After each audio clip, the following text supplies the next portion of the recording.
May 2023 was one of the most fun and healing months I've ever had. For the entirety of the month, my partner and I were in Taiwan, where our families are from and where we met several summers ago. Growing up, I visited Taiwan for 2 months every year in the summer. The last time I was there in 2018, I thought I'd be visiting again the next year, because that's just what happened every year throughout my childhood, like clockwork.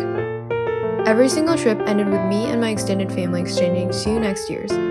But little did I know that for the next 5 years, I wouldn't be able to go back, due to college, the pandemic, and personal issues. Last May, during our trip, I truly realized just how much I was taking for granted in life, because all of the little things mattered more. For the first time in my life, I was aware of the fact that I wasn't sure if there would be a next year to look forward to.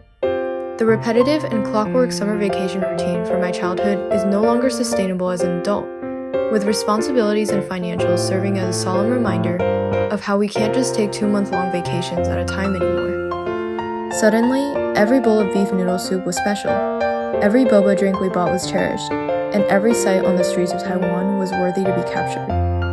I didn't know when we'd get to do any of this again, because who knows, we might have to wait another 5 years before we get to eat at a night market or hear the sounds of the Taipei metro again.